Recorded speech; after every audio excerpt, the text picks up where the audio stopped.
Don't embarrass me, Chloe. Elliot's dad is a federal judge.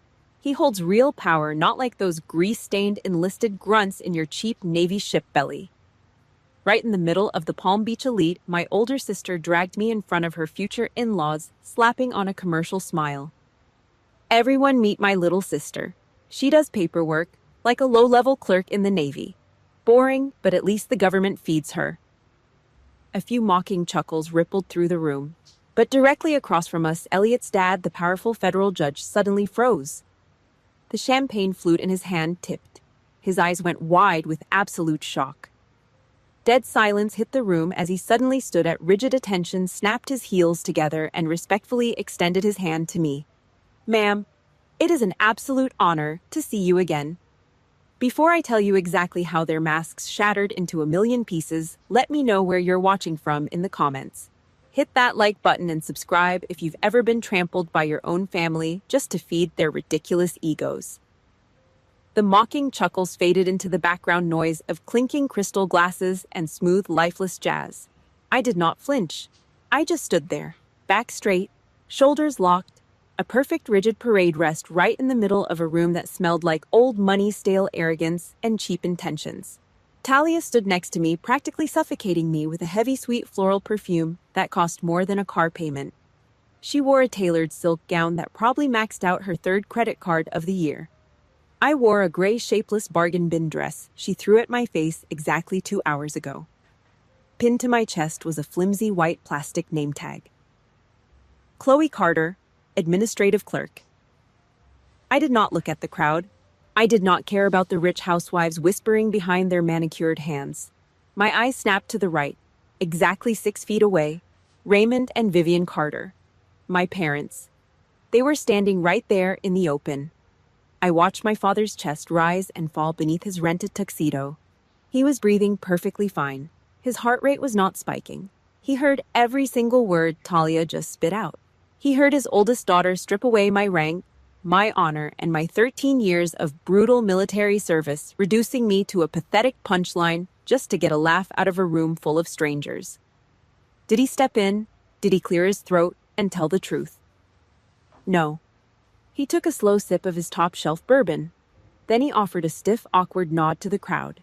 He was playing along, backing up the lie to suck up to the Reynolds family, selling out his own flesh and blood for a temporary seat at a country club table. My jaw clamped shut so hard my teeth ached. A bitter metallic taste flooded my mouth. "Watch your back, miss." A waiter carrying a heavy silver tray of empty oyster shells shoved past me. His elbow clipped my shoulder hard. The cheap plastic name tag snapped off the fabric of my dress and clattered onto the cold Italian marble floor. The waiter did not even look back. He just kept walking. I crouched down. My fingers brushed the freezing stone. I picked up the piece of plastic. As I stood back up, my right thumb instinctively ran over the jagged edge of the pin. The skin there was thick, dead. A heavy yellowish callus built from years of dragging the steel slide and pulling the trigger of a service pistol. I stared at the word clerk. For a split second, the classical music in the room completely drowned out. I heard the deafening, bone-rattling roar of a Navy destroyer's engine room. I tasted the dry, chalky grit of old combat rations stuck in the back of my throat. I felt the suffocating 110-degree heat of a concrete bunker in the Middle East pressing down on my lungs. 13 years. I traded my youth for blood money. I hoarded every single cent of my hazard pay. I lived like a ghost, dumping my paychecks straight into index funds while I slept on hard steel racks with one eye open. And Talia. She spent her 20s drowning in bank overdraft fees, buying $500 shoes to impress people who would not spit on her if she were on fire. Yet here I was, the grunt, the embarrassment, the stain on the family portrait. I squeezed the plastic badge in my fist. The sharp metal pin dug deep into my palm. It did not hurt. You cannot hurt a nerve that is already dead. The party finally started to thin out. Guests drifted toward the outdoor terrace to smoke cigars and talk about golf. I turned toward the exit. I was done playing the prop. Before I could take 3 steps, a hand clamped down hard on my bicep. Sharp acrylic nails dug violently into my skin. Not so fast. Vivian, my mother. She yanked me out of the main room and into a dimly lit, narrow hallway near the coat check, out of sight from the people who actually mattered to her. She reached up and aggressively tugged at my collar, trying to straighten a wrinkle that was not even there. Her breath smelled of gin and fake peppermint. "Do not give me that look, Chloe," she hissed, her voice dropping to a harsh, desperate whisper. "Talia is marrying into real money tomorrow.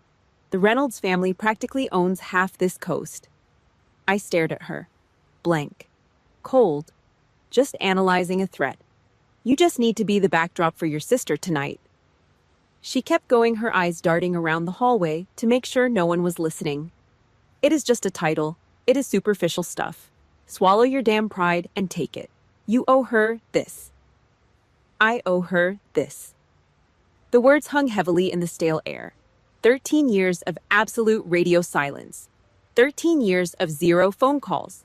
Zero letters while I was deployed in combat zones. But tonight I owed them my dignity so they could play pretend. She reached out, holding the plastic tag, ready to pin it back onto my chest like a brand. I did not argue. I did not scream. I did not waste a single breath trying to explain my worth to a woman who only saw me as a pawn. I just raised my left hand and swatted her arm away. Hard. Vivian gasped, stumbling back half a step, hitting the wall. Her eyes widened, completely shocked that the quiet little workhorse just bucked. I did not say a single word. I just turned my back on her and walked away. A silent execution. I headed straight down the corridor for the grand foyer. I needed air. I needed to get the hell out of this zip code before I did something that would require a cleanup crew. The front reception desk was completely empty. The host had abandoned his station to help bus tables in the back. I walked past the heavy mahogany wood. But out of the corner of my eye, something caught my attention. A thick, leather-bound guest book. It was sitting wide open under a small brass reading lamp. The master VIP list for tomorrow's main wedding event. I stopped, my boots planted firm on the expensive Persian rug.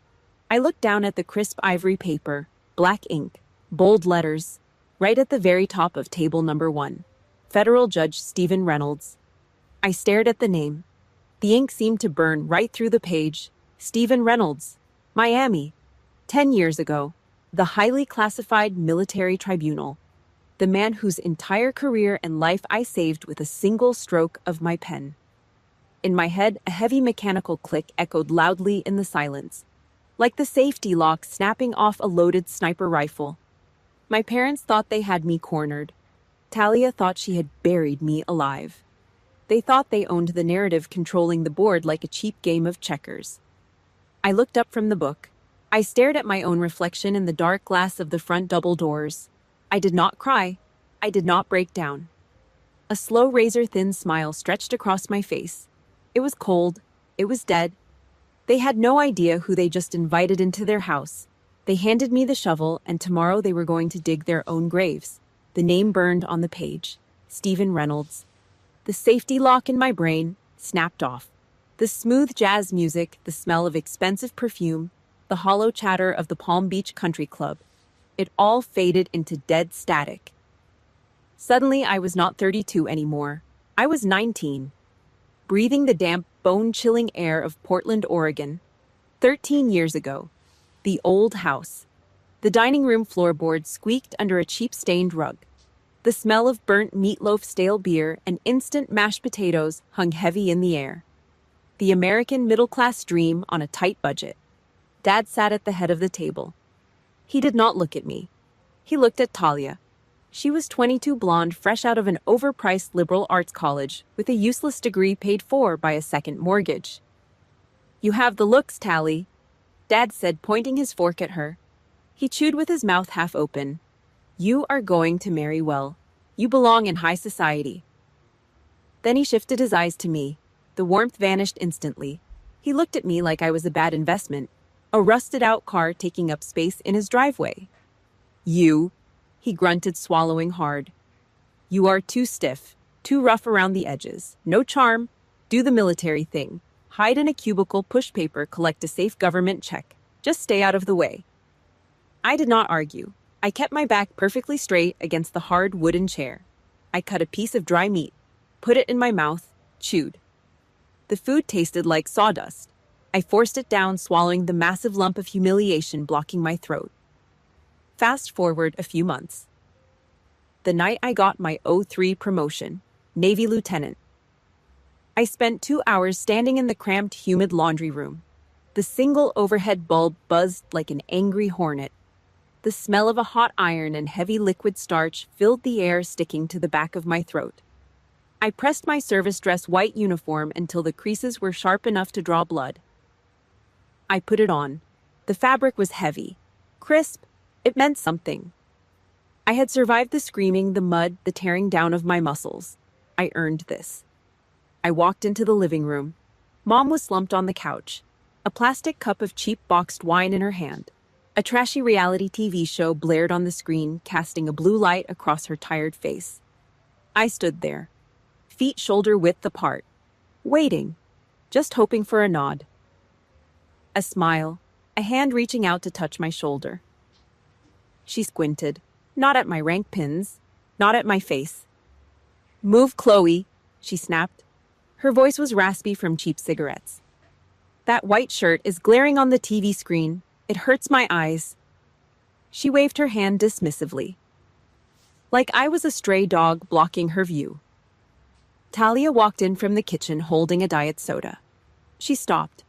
Her eyes raked up and down my uniform. A slow, disgusted sneer curled her lips. "You look pathetic," she hissed. Her voice was venom pure and unfiltered, wearing that stiff, cheap fabric like it actually means something. "You make this family look desperate, Chloe. You are never going to sit at the same table as people with real influence. You are just the help." I looked at my mother. She took another sip of her wine. She did not defend me. I looked at my father in his recliner. He turned the page of his newspaper. Silence. Their silence was the judge, jury, and executioner. It was a life sentence. I was the scapegoat. Talia was the golden calf. I did not scream. I turned around and walked back to my room. I took off the service dress whites. I did not hang them up. I folded them. Sharp, tight, perfect squares. Every movement was mechanical. Dead. 3 a.m. The house was dead quiet.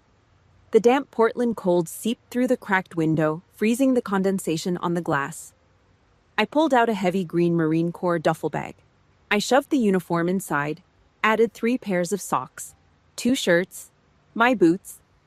I sat on the edge of my bare mattress. The room was dark. The shadows felt heavier than usual. I realized then that blood does not make a family. Blood is just an accident of biology. If you have ever felt completely invisible in your own home, if you have ever had your biggest achievements completely ignored by the people who were supposed to love you the most, do me a favor. Hit the like button, subscribe to the channel, and comment the word invisible down below. Let me know I am not the only one who had to pack their bags in the dark. I zipped the duffel bag. The heavy brass teeth grinding together sounded like a vault locking shut. I did not write a goodbye note. They did not deserve my handwriting. I threw the heavy bag over my shoulder. The rough canvas dug hard into my collarbone.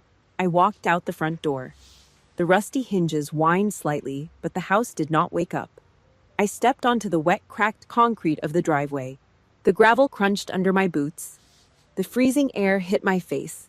I pulled the door shut behind me. Click. The house was empty to me now. If no one in that house would acknowledge my existence, I would knight myself. I would build my own empire in the dirt. I walked into the freezing fog, disappearing into the dark. I had $0 in my pocket and a one-way ticket to a war zone. But hell was a whole lot better than being a ghost in your own home. And I did survive. But exactly how I dragged myself out of that trench, that is a completely different kind of war. 13 years is a long time to live on a knife edge. I did not go to college frat parties. I did not buy $500 shoes on maxed-out credit cards. I spent my 20s eating chalky, vacuum-sealed rations in the back of cramped military transport planes. I slept on cracked concrete floors in the Middle East, where the temperature held steady at 110 degrees at midnight. The air always tasted like diesel exhaust and burning sand. Every time the enemy mortars hit the perimeter, the ground shook violently, rattling the fillings in my teeth. The heat baked into my skin. The dust coated my lungs. Mail call was a cruel joke. The other grunts gathered around the Humvees, tearing open care packages, letters, shitty baked goods from their mothers. I got nothing. Zero. Not a single piece of mail from Portland, Oregon. Not one text message. My parents never called. Talia never checked to see if I was dead or alive. To them, I was out of sight, out of mind. A low-level paper pusher. The family embarrassment hiding in a uniform. Let them think that. Every month, my combat pay hit my account. Hazard pay. Imminent danger pay. Separation allowance. I took every single bloody cent and shoved it straight into S&P 500 index funds. Vanguard, Fidelity. I drove a beat-up 10-year-old Honda Civic with a grinding transmission. I bought plain clothes from discount store clearance racks. I bled, I sweat, I survived, and I compounded my interest. Fast forward to the present. Just a few days before the Palm Beach wedding disaster. Naval Station Norfolk, the largest naval base on the planet. I sat behind a massive elevated oak desk. The industrial air conditioning hummed constantly, freezing the sweat on the back of my neck. I wore the heavy black robe. I did not just push paper. I was a judge advocate general, a military judge. Commander Chloe Carter. A disgraced Navy captain stood on the floor in front of me. 2 decades of decorated service. He thought he was untouchable. He skimmed defense contracts to fund a sick gambling habit. Now he stood at rigid attention, his face ash-pale sweat beading on his forehead and dripping onto his perfectly pressed collar. I picked up my heavy steel fountain pen. The courtroom was dead silent. I did not yell. I did not give a self-righteous lecture about duty. You broke the oath, I said. My voice was flat. Cold rock hitting a steel floor. I signed my name at the bottom of the federal warrant. The sharp scratch of the metal nib echoed off the dark wood paneling. With one single stroke of ink, I stripped him of his command. I ended his federal pension. I sent him to Fort Leavenworth, maximum security for 5 hard years. The military police grabbed his arms. He dragged his feet across the polished floor. The heavy oak doors slammed shut behind him. Thousands of lives. Billions in federal defense budgets. The stroke of my pen controlled it all. The family back in Portland thought I was fetching cheap coffee for petty officers. They had absolutely no idea they were related to a grim reaper in a black robe. The courtroom cleared out. I took off the heavy robe and draped it over the back of my leather chair. I sat alone at my desk. No entourage, no sycophants kissing the ring. I reached into my canvas bag and pulled out a cheap plastic Tupperware container, leftover penny pasta and watery canned tomato sauce. I popped the lid off. The food was cold. I ate it anyway. The plastic fork scraped loudly against the bottom of the container. With my left hand, I unlocked my phone. I opened my banking application. Face ID scanned. The screen loaded in the dark room. I stared at the net worth total. 7 figures. A very heavy, very aggressive 7 figures. It was a number that would make Raymond Carter choke on his cheap bourbon. It was more liquid cash than Talia would ever see in her entire life, even if she married a dozen rich men. It was blood money turned into an ironclad financial empire. I did not feel the need to buy a Rolex. I did not need a European sports car. Real power does not need to scream for attention on social media. Real power eats cold pasta in silence and watches the interest accrue. I closed the app. The screen went black. Heavy combat boots hit the floor outside my office. The door clicked open. My bailiff walked in. He dropped a thick, red-banded manila folder right on the center of my desk. A classified routing sheet sat on top. "New orders, Commander," he said, keeping his eyes fixed straight ahead. I pushed the plastic Tupperware aside. I broke the wax seal and flipped open the heavy cardstock cover. Department of Defense. A massive contractor fraud case. Millions of dollars missing from a naval shipyard budget. They needed a judge with a reputation for zero mercy. They needed a butcher to cut the fat. Location, Miami, Florida. I traced the word Miami with my scarred thumb. Miami. Just a 2-hour drive from Palm Beach, from Talia. From the high society wedding she had been threatening me to attend for the past 6 months. Flight leaves at 0600 tomorrow, the bailiff added. Understood, I said. He stepped out and closed the heavy door. I stacked the classified documents. I slid them into my steel-reinforced Halliburton briefcase. I snapped the heavy brass latches shut. The sharp metallic click echoed in the quiet room. 13 years I stayed in the shadows. I built my fortress out of dirt cordite and compound interest. Now the military was sending me down south, right into the backyard of the people who threw me away like garbage. I spun the combination lock on my briefcase. I grabbed the handle. I was heading to Miami. Miami. The Wilkie D. Ferguson Jr. United States Courthouse. The central air conditioning blasted through the massive federal building, freezing the sweat on the back of my neck. I stood at the podium in my service uniform. The fabric was stiff, sharp. The brass buttons caught the harsh fluorescent light overhead. A federal oversight committee sat elevated behind a massive mahogany bench. I was tearing down a multi-million-dollar defense contract fraud case, piece by piece. Cold, hard, undeniable facts. I did not use filler words. I did not hesitate. The room was dead silent. Nobody interrupted me. Right in the center chair sat Judge Stephen Reynolds, federal judge, former Navy surface warfare officer, an absolute powerhouse in the Southern District. He leaned forward, resting his chin on his steepled fingers. He tapped his right index finger against his knuckles. A slow rhythmic beat. His eyes cut through the quiet room. Cold, gray steel. They locked onto my face. I saw the exact microsecond the recognition hit his brain. His tapping stopped. His jaw tightened. He did not say a word, but the shift in his posture was deafening. 10 years. It had been exactly 10 years since I dragged his political career out of a shallow grave. The memory hit me hard. A cramped, windowless bunker in D.C. I stayed awake for 48 hours straight. My eyes burned bloodshot and stinging as I combed through thousands of pages of encrypted naval logs. A shadow faction was trying to frame Reynolds. I found the discrepancy. I saved his badge. While I was surviving on burnt coffee and adrenaline fighting for a good man's life, my burner phone had buzzed against the metal desk. Vivian, my mother. She did not call to ask if I was sleeping. She did not call to see if the military was treating me right. I pressed the cheap plastic phone to my ear and she just started screaming. She was furious because I refused to wire $500 so Talia could buy a designer dress for a sorority reunion. You are so selfish, Chloe. Your sister needs to make connections, and you are hoarding your little government checks like a greedy rat. You are useless. That was my blood family, screaming about a piece of silk while I was holding the line for the Constitution. Recess for 15 minutes. The head of the committee barked, slamming a wooden gavel against a sounding block. Chairs scraped against the marble floor. I packed my classified files into my briefcase, slow, methodical. Footsteps approached from my left, heavy measured strides. Judge Reynolds walked down from the bench. He moved past the prosecutor's table. He walked right by me. He did not stop. He did not extend a hand for the cameras. He did not make a scene.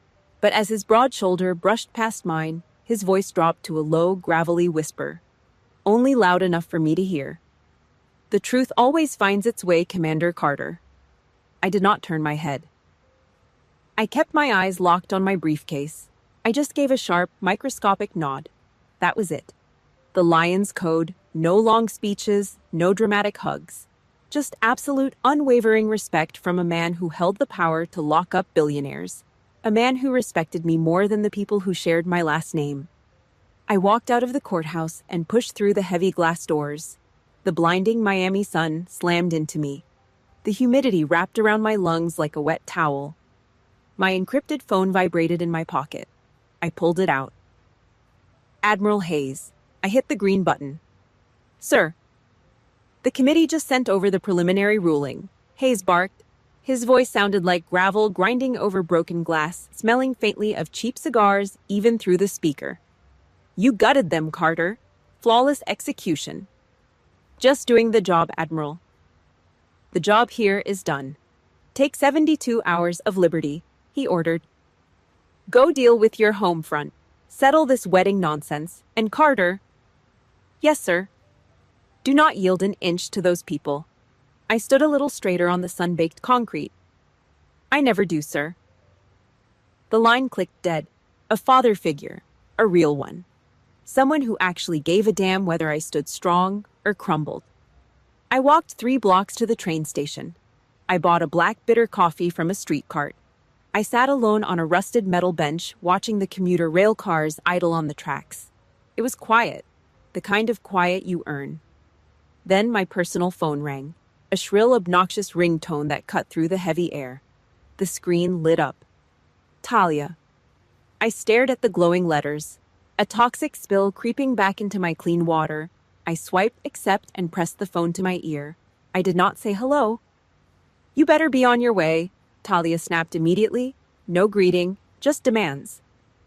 The rehearsal dinner is tomorrow. If you show up late, you will completely humiliate me in front of Elliot's parents. Do not make me look like white trash just because you cannot afford a decent flight. I gripped the paper coffee cup. I squeezed. The hot liquid sloshed over the rim, spilling onto my knuckles. It burned. I did not flinch. I will be there, I said. Flat. Dead. Wear something that does not make you look like a grease monkey, she sneered. The line went completely dead. I slowly lowered the phone. I wiped the spilled coffee off my hand onto my dark trousers. A heavy Amtrak train blew its horn, the massive sound tearing violently through the humid evening air. The steel wheels shrieked against the tracks. I grabbed the handle of my Halliburton briefcase. The piece was over. I stepped onto the cold metal floor of the train car, heading straight for Palm Beach. I was walking right back into the minefield. The Florida sun was brutal. It glared off the hoods of 6-figure sports cars parked in the circular driveway, blinding and hot. The air was thick, heavy. The salty breeze from the Atlantic Ocean tried to push through, but it was completely choked out by the suffocating, sickly sweet stench of thousands of white orchids imported for the weekend. I stepped off the curb. My combat boots hit the hot asphalt with a heavy thud. I did not walk through the massive glass double doors of the luxury Palm Beach resort.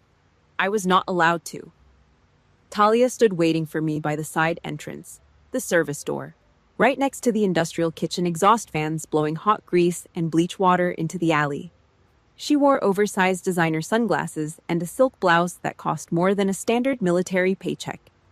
She tapped her foot, annoyed. Her eyes tracked me as I walked up. She scanned my plain dark trousers, my heavy boots, my steel briefcase. Her upper lip curled in pure disgust. Go through this door, she snapped, pointing a manicured acrylic nail at the rusted metal frame behind her. I am not letting Elliot's family see your cheap grunt attitude dragging through the main lobby. I stopped. The heavy hum of the exhaust fan buzzed in my ears. I looked at the side door. Then I looked at her. Before I could speak, the metal door squealed open. Raymond and Vivian Carter stepped out into the alley. My parents, they looked ridiculous. Dad was sweating heavily through the stiff collar of a rented linen suit. He was rubbing his hands together, his eyes darting around the alley like he had just pulled off a bank heist. He was riding high on the fumes of someone else's wealth. This is it, Dad muttered, practically vibrating with nervous energy. He wiped the sweat off his forehead with the back of his hand. The Reynolds family. This is a whole new level for us, Vivian. Real status. Nobody back in Portland is going to believe this. He completely ignored the fact that his youngest daughter was standing right in front of him, holding a briefcase packed with classified federal defense files. To him, I was just a prop, a nuisance. Mom adjusted her heavy pearl necklace. She shot me a hard, warning glare. Do not ruin this, Chloe, she ordered. Her voice was thin and sharp. We finally have a foot in the door with people who actually matter. Just blend in, know your place. I looked at the three of them, a family built entirely on a foundation of maxed-out credit cards, overdue car payments, and cheap illusions. They were playing dress-up in a world that would chew them up and spit them out the second the money ran dry. I tightened my grip on the handle of my briefcase. The metal dug into my calluses. I locked eyes with my father. Is status measured by the credit card debt you are hiding, Dad? I asked. My voice was dead flat, no anger, just a surgical strike. Or is it just measured by the lies you tell to get into the building? Raymond stopped rubbing his hands. His jaw dropped slightly. A dark, ugly flush of red crept up his thick neck, staining his cheeks. He opened his mouth to bark back, but nothing came out. The truth hit him right in the chest. He broke eye contact, swallowed hard, and looked away, pretending to check his knockoff watch. Talia stepped into my space. The heavy smell of her perfume hit the back of my throat. She reached into a high-end retail shopping bag resting on a dirty service cart. She pulled out a wad of fabric and shoved it hard against my chest. I caught it instinctively. It was a dress, ash gray, dull, lifeless. The kind of cheap, shapeless fabric you put on a mannequin you want people to completely ignore. "You wear this," Talia hissed, her face inches from mine. "I am the main character this weekend. You are nothing. You keep your mouth shut, you stand in the back corner of the room, and you do not speak unless spoken to. Do not try to steal my spotlight with your pathetic, depressing life." I stood perfectly still. The hot kitchen exhaust blew across my face. I looked down at the gray fabric in my hands. "Know your place. Stand in the corner. You are nothing." 13 years of biting my tongue. 13 years of shrinking myself down so this parasite of a sister could feel massive. I survived IED blasts in the desert. I survived commanding officers screaming in my face. I brought corrupt generals to their knees in federal court. And here I was standing in a grease-stained alley, letting civilian frauds treat me like a stray dog. My right hand squeezed the gray fabric. Hard. I squeezed until my knuckles turned stark white. The thick blue veins in my forearm bulged against my skin. The fabric stretched the cheap seams, popping under the sheer force of my grip. I did not yell. I did not throw the dress back in her face. I raised my eyes. I looked right through Talia's expensive sunglasses, straight into her insecure, hollow eyes. The safety lock in my head was completely gone. "I will wear it," I said quietly. The words sounded like a loaded gun sliding across a glass table. "I will see you on the balcony tonight, Talia. Just you and me." I shoved past her, my shoulder slamming hard into hers, and kicked the heavy service door open. The countdown had started. The pre-wedding party was a masterclass in aggressive fakeness. I stood outside on the private balcony, swallowed by the heavy Florida shadows. Through the thick, floor-to-ceiling glass sliding doors, I had a perfect tactical view of the room. Inside, the lighting was a warm, expensive amber. Waiters in crisp white shirts floated through the crowd carrying silver trays of caviar and champagne. Elliot, the groom, stood near the brass-trimmed bar. He looked exhausted. He kept rubbing the back of his neck while Talia hung off his arm, laughing a little too loud at a joke a state senator just told. Elliot was a decent guy. You could see it in his posture. He had a solid moral compass, but he was completely blind. He was buying the illusion. He thought he was marrying a sweet, sophisticated woman from a respectable, hard-working family. He was marrying a parasite. I leaned my hip against the cold stone railing. The Atlantic breeze whipped off the ocean, cutting through the humid air and whistling sharply through the cracks in the glass doors. I crossed my arms. The cheap gray fabric of the dress Talia forced me to wear scratched against my skin like fine sandpaper. I didn't care. The drab gray let me blend into the dark. It let me watch the enemy lines. The heavy glass door suddenly slid open on its metal tracks, with a dull, grinding scrape. Talia stepped out into the dark. She stumbled slightly, her designer high heel catching the metal lip of the door frame. She caught herself gripping the heavy brass door handle. In her other hand, a nearly empty martini glass tilted dangerously. The thick ice cubes smashed aggressively against the crystal. She kicked the door shut behind her. The loud bass of the party inside was instantly muted. She turned her head, her eyes narrowing as they adjusted to the dim light. They locked onto me, standing in the corner. "There you are." She slurred, her upper lip curling. She shoved off the door and took 2 unsteady steps toward me. The heavy smell of gin and expensive floral hairspray hit my face before she did. "You are always hiding," she spat. "Just lurking in the corners like some pathetic creep. It makes my skin crawl." I didn't move a muscle. I just kept my breathing slow. Even, 60 beats per minute. "You know exactly why you ran off to the military," Talia sneered, leaning in closer. Her eyes were glassy and unfocused, but the venom dripping from her words was pure. "Because you are a coward. You put on a stiff uniform so you could hide the fact that you are completely useless out here in the real world. You make me sick, Chloe. Your whole depressed, tragic act is just dragging my night down. It was a textbook move. Deny, attack, reverse, victim, and offender. She shoved me into a gray sack, banished me to the shadows so she could shine, and now I was the one ruining her night just by breathing the same air. 13 years of running away. 13 years of biting my tongue to keep the peace. It didn't buy me an ounce of respect. It just fed the monster. I uncrossed my arms. I let my hands drop to my sides. I took one slow, deliberate step forward. Talia actually flinched. Just a tiny, involuntary twitch in her left shoulder, but I saw it. I locked my eyes dead onto hers. I didn't raise my voice. I didn't scream. When you know exactly where to slip the knife, you don't need to swing hard. I am not hiding, I said. My voice was a low, flat hum over the sound of the crashing waves below. I am observing. Talia swallowed hard, her knuckles turning white as her grip tightened on the stem of her glass. You don't hate me because I'm useless, Talia. I continued taking another slow step. I closed the distance until I was standing well inside her personal space. The temperature between us dropped to absolute zero. You hate me because you are terrified. You're crazy. She forced out a laugh, but it cracked right down the middle. You step on me. I said my words hitting her chest like hollow point rounds. Because you know exactly what happens if these people actually look at me. If they see what I have built in the dark. If they see who I really am, your little circus act is over. You will never be the center of the universe again. Silence. Heavy, suffocating silence. The smug, arrogant mask on her face completely shattered. For a split second, the sheer naked panic bled through her eyes. I'd ripped the bandage off her deepest, darkest insecurity. Her jaw clenched tight. The panic twisted back into ugly, desperate rage. She raised her chin, trying to scrape together whatever fake authority she thought she had left.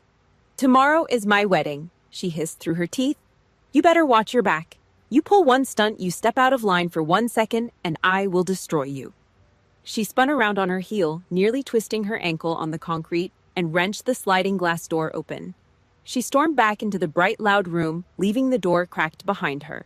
If you have ever had to deal with a toxic family member who constantly gaslights you and plays the victim to cover up their own insecurities, you know exactly how exhausting this war is.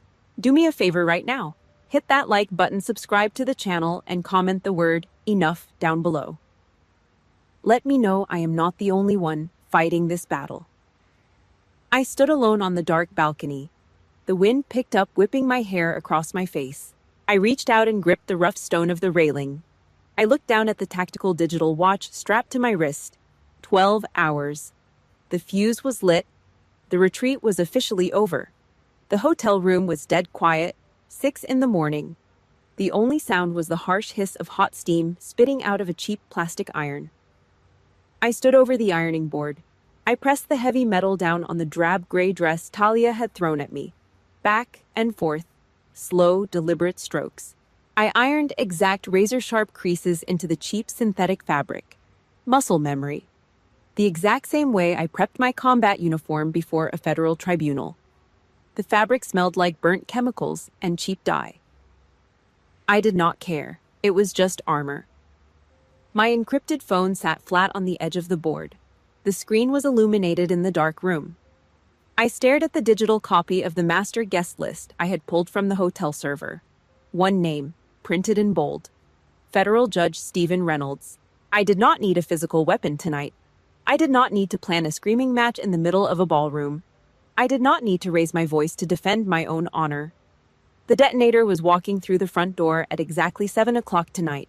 All I had to do was stand perfectly still and let the blast wave hit. 7:30 in the evening. The grand ballroom was a massive glittering circus of new money and desperate egos. The air inside was thick, suffocating. The heavy, sickening stench of butter-roasted lobster mixed with cheap cologne and spilled champagne. Hundreds of people packed into the room, their voices melting into a loud, obnoxious roar of fake laughter.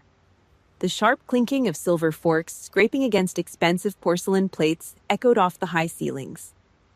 I sat in the far back corner, right next to the swinging wooden doors of the service kitchen.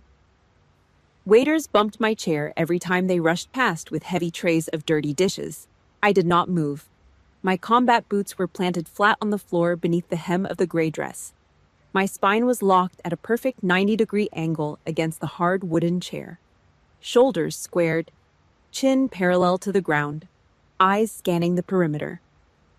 Pinned directly over my heart was the white plastic name tag. Chloe Carter, administrative clerk. Talia had slapped it on my chest an hour ago with a smug, satisfied smirk. People walked by my corner, rich housewives in tight silk dresses holding small dogs, arrogant men smoking expensive imported cigars. They looked at the drab gray dress. They read the cheap plastic tag. They snickered behind their hands, rolled their eyes, and kept walking. I let them look. I let them laugh. On a battlefield, you stand perfectly still in the trench to avoid catching a sniper bullet. In Palm Beach, you stand perfectly still to let the enemy empty their magazines before you return fire. Talia floated through the center of the room. She was holding a fresh glass of champagne surrounded by a group of older men in tailored suits. 2 of them were state senators, heavy sweating men with fake tans and expensive gold watches tightly squeezing their wrists. Talia spotted me sitting in the corner. Her eyes lit up with malicious joy. A predator seeing a wounded animal tied to a post. She steered the group of politicians right toward my chair. She stopped right in front of me, blocking my view of the room. "And over here," Talia said, raising her voice just loud enough so the neighboring tables stopped talking and turned to listen. She pointed her champagne flute straight at my face. "This is my little sister, Chloe. She works in the Navy. You know, doing the grunt work down in the hot belly of the ships. Just a little desk clerk filling out forms. The pay is absolute pennies, but somebody has to do the dirty work. Right." A few guests at the nearby tables laughed out loud. The 2 senators chuckled, a wet, condescending sound from the back of their throats. One of them looked down at me, his eyes filled with pure, unfiltered pity. "Good for her," the senator muttered, swirling the amber whiskey in his crystal glass. "Keeps her off the streets, I suppose." I did not blink. I did not break eye contact. I sat completely frozen in the chair. I analyzed my own pulse pressing against the veins in my neck. Steady, calm. Exactly 60 beats per minute. I was a ghost watching a room full of dead people playing with matches. Talia smiled, drinking up the attention and the laughter. She turned her back to me and led the politicians away, leaving me in the shadows by the kitchen doors. She thought she had won. She thought the public execution was over. She thought I was buried. Then the music stopped. The live string quartet in the center of the room abruptly ceased playing. The heavy gold-trimmed double doors at the main entrance of the ballroom violently swung open. The brass hinges groaned loudly in the sudden quiet. The crowd near the front immediately parted. They stepped back, clearing a wide path. Federal Judge Stephen Reynolds stepped into the room. He wore a tailored black tuxedo, but he moved like a battleship cutting through open water. His posture was rigid, imposing. The host of the party rushed forward, extending a hand to greet him. Reynolds ignored it. He did not shake hands. He did not smile. His sharp gray eyes swept across the massive ballroom. He was looking for someone. His gaze passed over the senators. It passed over Elliot. It passed over Talia, who was already fixing her hair and taking a step forward to introduce herself. Then, his eyes hit the dark corner by the kitchen doors. He stopped dead in his tracks. The entire room held its breath. The silence was absolute. Reynolds turned his body. His heavy leather dress shoes hit the marble floor. Clack, clack, clack. The sound echoed off the walls. He was not walking toward the bar. He was not walking toward the bride. He was walking straight toward the woman in the cheap gray dress. Judge Stephen Reynolds did not walk. He marched. Every step was a heavy, calculated strike against the polished marble floor of the grand ballroom. The crowd of state senators, real estate developers, and trust fund heirs parted, immediately falling back like dead grass under a heavy combat boot. The suffocating smell of butter-roasted lobster and heavy imported perfume seemed to evaporate in seconds. The air in the room grew cold, replaced by the sterile, crushing pressure of a federal courtroom. He did not look at the bar. He did not look at the bride. He stopped exactly 3 feet in front of my chair. The dark hidden corner by the swinging kitchen doors suddenly became the dead center of the room. Hundreds of eyes snapped toward the shadows. I stood up, slowly.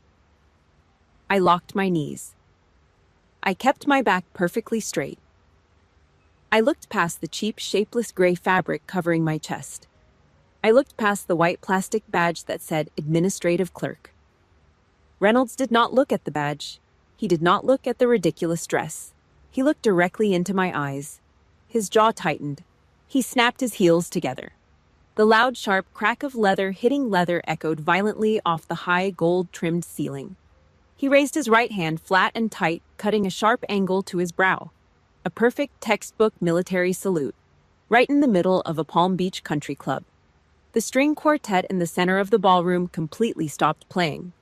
The lead violinist lowered his bow, his mouth slightly open. The silence that followed was suffocating, heavy, a total vacuum. Reynolds dropped the salute and extended his right hand, a gesture of absolute, unyielding respect among equals. "It is an absolute honor to see you again, Commander Carter," Reynolds said.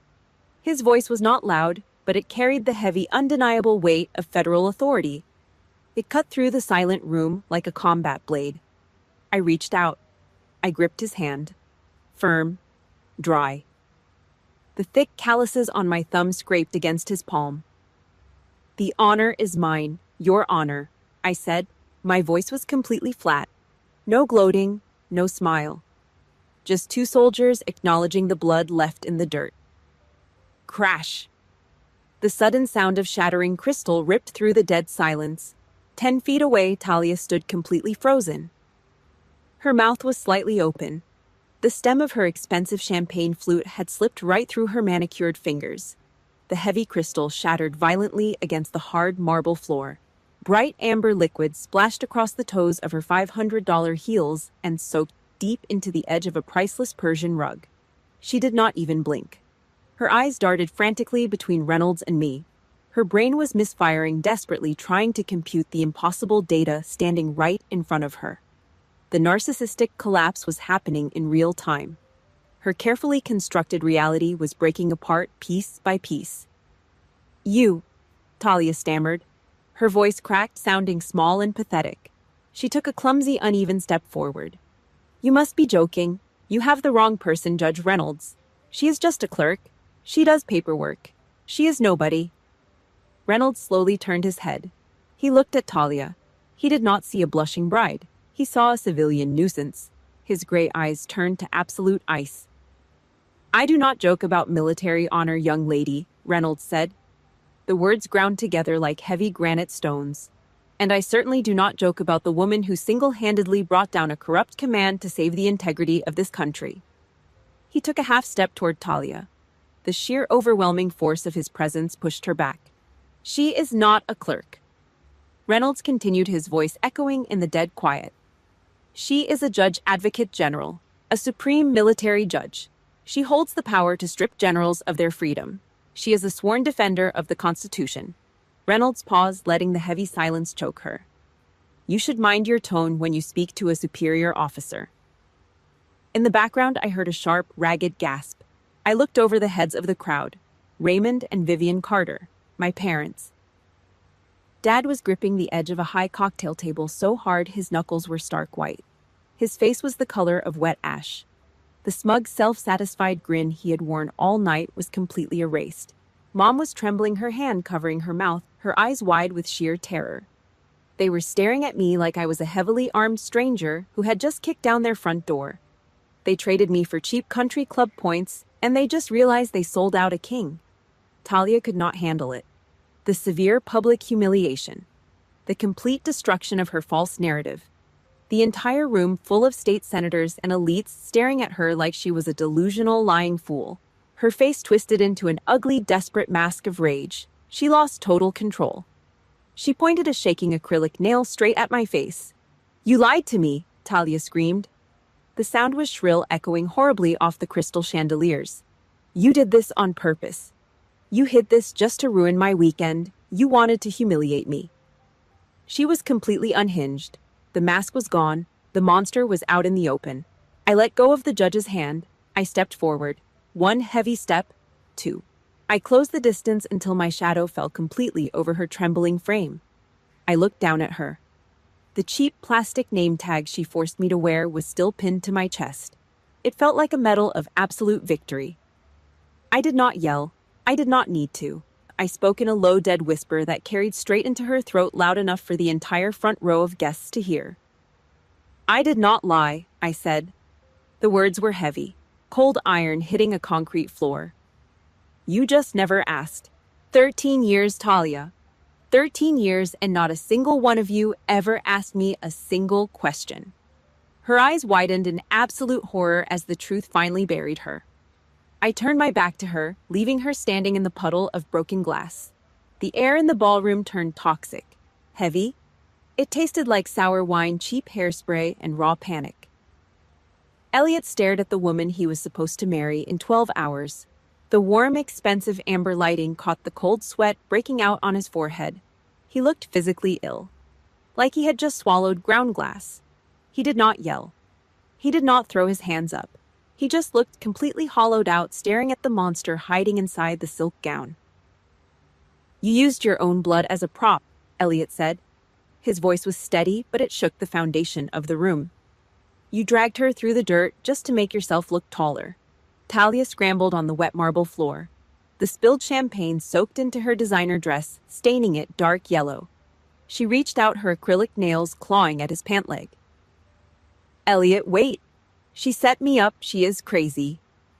Elliot set his heavy crystal glass down on a nearby cocktail table. Clink. This wedding is cancelled, he said. He did not hesitate. He pulled his leg away from her grip. I am done. He turned his back. He walked into the crowd. He did not look back. Talia's knees gave out completely. She hit the hard floor with an ugly, heavy thud. She started sobbing. It was not a sad cry.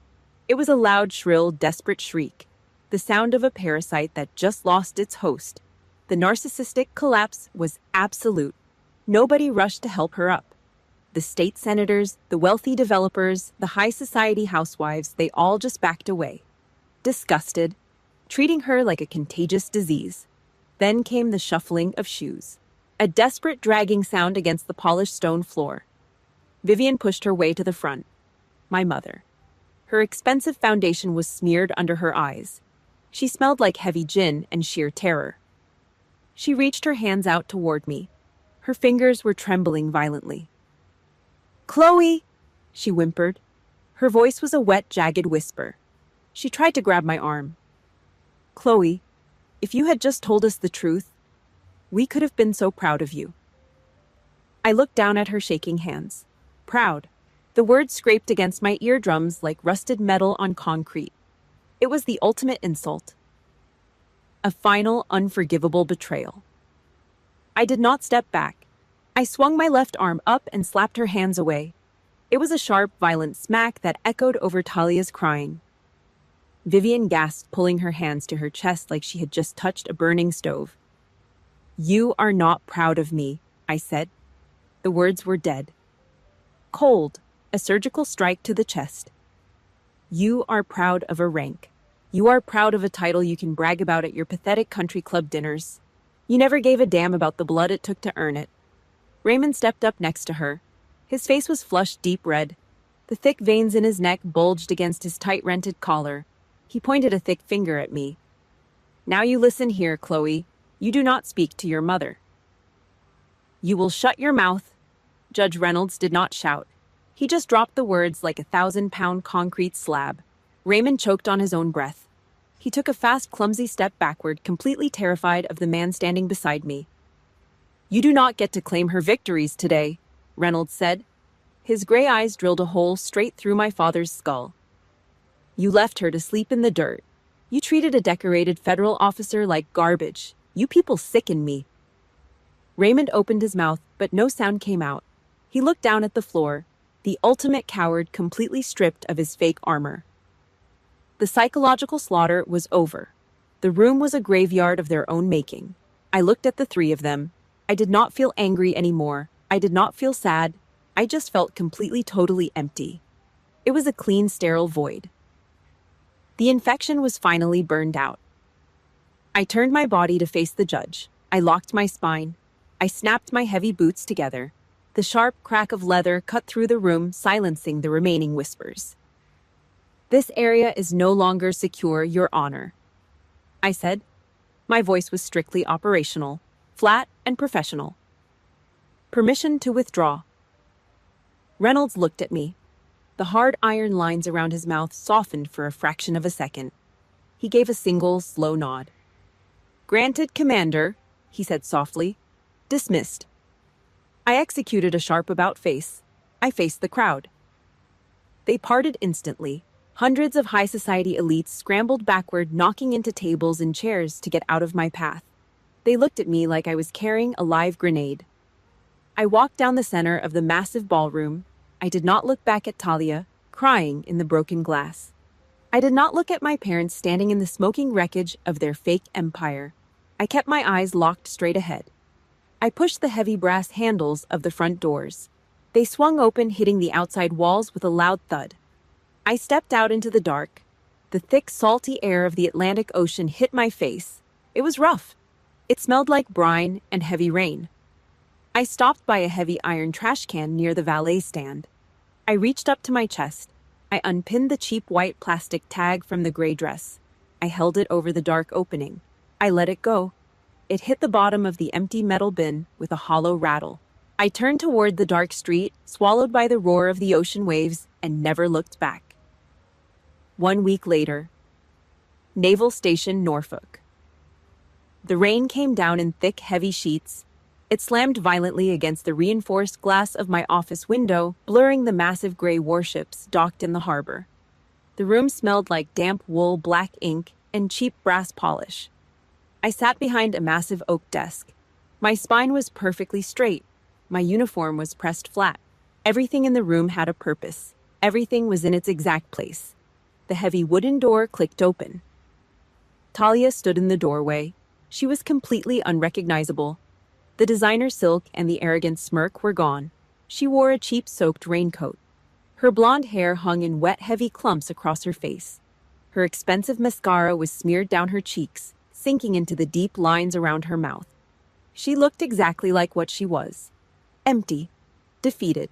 She stepped into the office. Her eyes darted around nervously.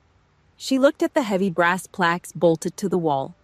The rows of framed military commendations. The heavy fabric of the American flag standing perfectly still in the corner. She saw the absolute, undeniable weight of real power. It crushed her. Her knees wobbled. She grabbed the edge of a leather guest chair to keep from hitting the floor. "Chloe," she choked out, a pathetic wet sound. "I lost everything. Elliot is gone. His family blacklisted us from the club. Mom and Dad will not even look at me anymore. I have absolutely nothing." She started sobbing, loud, ugly gasps echoing in the quiet room. She was expecting me to rush over, expecting me to fix it, expecting the old dynamic where she cried and I took the blame. I did not look up. I picked up a matte black fountain pen. I flipped open a classified personnel file. I signed my name at the bottom of the page. The sharp scratch of the metal nib against the thick paper was the only sound in the room, cutting right through her fake tears. I placed the pen down. Click. I finally looked at her. Dead center. "Do not patch up rot with lies," I said. My voice was a flat, cold line of steel. "Go find your actual worth." Talia stared at me. The finality of the words hit her like a physical blow to the chest. The manipulation failed. The victim card was declined. I was not her punching bag anymore. I was a wall of concrete she just crashed into. She lowered her head, turned around, and dragged her wet boots out of the office. The heavy door clicked shut behind her. 6 months passed. October. The brutal summer heat was replaced by the sharp, biting wind of the Atlantic coast.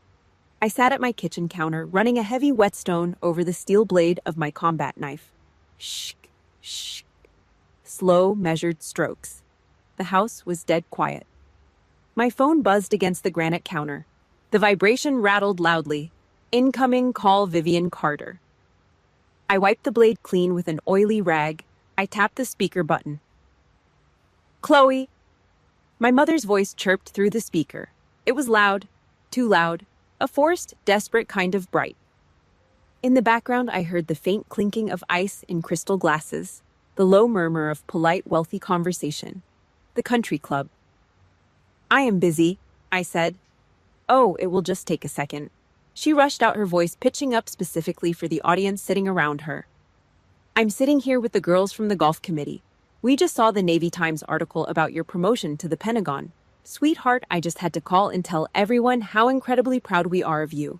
You are our shining star. I stopped wiping the blade. I stared down at the glowing phone screen.